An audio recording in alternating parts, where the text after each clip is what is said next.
ರೈತರಿಗೆ ಪ್ರಗತಿ ಚಾನಲ್ಗೆ ಆತ್ಮೀಯವಾದಂಥ ಸ್ವಾಗತ. ಇಂದಿನ ಜೋಳದ ಕಾಳಿನ ಮಾರುಕಟ್ಟೆಯ ಬೆಲೆಯನ್ನು ನೋಡ್ಕೊಂಡು ಬರೋಣ.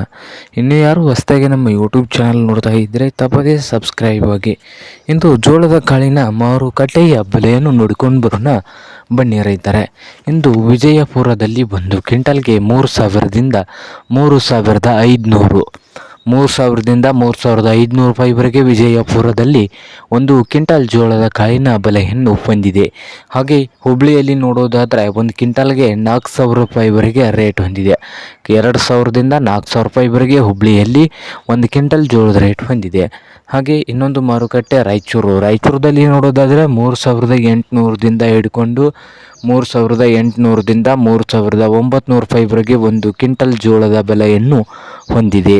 ಹಾಗೆ ಇನ್ನೊಂದು ಮಾರುಕಟ್ಟೆ ಆದಂಥ ಸಾಂಗ್ಲಿಯಲ್ಲಿ 4,000ದಿಂದ 5,000 4,000ದಿಂದ 5,000 ರೂಪಾಯಿವರೆಗೆ ಸಾಂಗಲಿಯ ಮಾರುಕಟ್ಟೆಯಲ್ಲಿ ಒಂದು ಕ್ವಿಂಟಲ್ ಜೋಳದ ಬೆಲೆಯನ್ನು ಹೊಂದಿದೆ. ಹಾಗೆಯೇ ಮತ್ತೊಂದು ಮಾರುಕಟ್ಟೆ ದಾವಣಗೆರೆಯಲ್ಲಿ 2,000ದಿಂದ 2,500 ರೂಪಾಯಿವರೆಗೆ ಒಂದು ಕ್ವಿಂಟಲ್ ಜೋಳದ ಬೆಲೆಯನ್ನು ಹೊಂದಿದೆ. ಹಾಗೆ ಇನ್ನೊಂದು ಮಾರುಕಟ್ಟೆ ಆದಂಥ ಲಾಸ್ಟ್ ಮಾರ್ಕೆಟ್ ಕಲಬುರಗಿಯಲ್ಲಿ 2,500ದಿಂದ 3,500 2,500ದಿಂದ 3,500 ರೂಪಾಯಿವರೆಗೆ ಕಲಬುರಗಿಯ ಮಾರುಕಟ್ಟೆಯಲ್ಲಿ ಒಂದು ಕ್ವಿಂಟಲ್ ಜೋಳದ ಕಾಳಿನ ಬೆಲೆಯನ್ನು ಹೊಂದಿದೆ. ನೋಡಿ ರೈತ.